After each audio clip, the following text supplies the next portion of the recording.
And you said something too when we were on the phone, uh, that just struck a chord with me so well, right? Which is, I asked you obviously, and I asked, all of the guests so far. I said, is there anything that you want to talk about? Is there anything you want to promote? Is there anything you want to, in case you have like a program or something? You said, no, I am the product, Yeah. right? And I thought that was such a profound statement, because one of the things that, one of my functions at, my former employer, right, was helping coaches understand that you are the business within the business. And so as you talk through this, what I'm hearing from you is like, I listen to the customer, and then I, the product, Hmm. deliver, right? That's it. Whatever the That's it. variation is that they need. Because I can find keys, no Yeah. matter. Because again, I've worked with boys and girls as young as 3 years old, Right. and I work with elderly people, Yeah. men, women, former military, professional athletes, people who never worked out ever and never played a sport, Right. people who've been overweight their entire life. Right.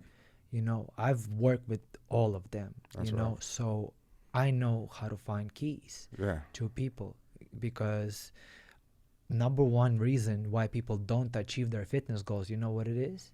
What is it? Adherence. They can't Adherence. stick to. They can't stick to either their training program or their nutrition. That's right. No, the lack of consistency, That's it. essentially, right? So again, like, there's no superior way, with both with training and nutrition. That's I know right. people who kill it on the vegan diet. I Right. personally been vegan for almost 3 years and it didn't work for me. Right. You know, so these days I'm really into flexible dieting, Right. and but I believe at the end of the day, if you have your food preferences, whether you're pescatarian or you like paleo or keto or whatever, you can make it work, Right. as long as you see yourself doing it for the rest of your life. Right. You have to enjoy That's it. it. You have to enjoy it in That's order to it. hear. I agree. So yeah. Yeah. So talk to me briefly. As I told you, I found you obviously on Instagram, right? That was where I was introduced to you and your brand Hmm. and who you are.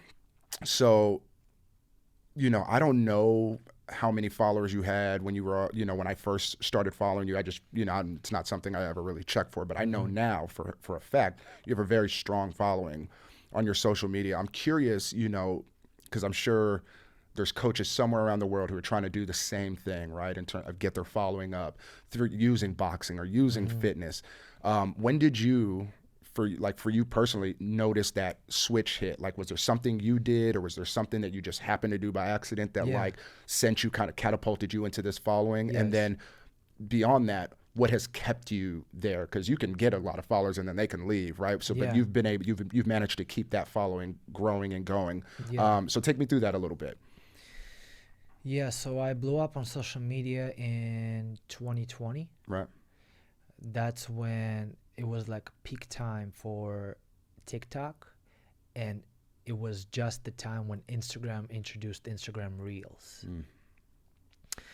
And so I believe that was a perfect time to really grow. And like you said, I got catapulted. Yeah. Yeah, Yeah. It was good timing, huh? it was good timing. Yeah. Um, With action, though. It was good timing, and yeah, then you did something. yeah. Right.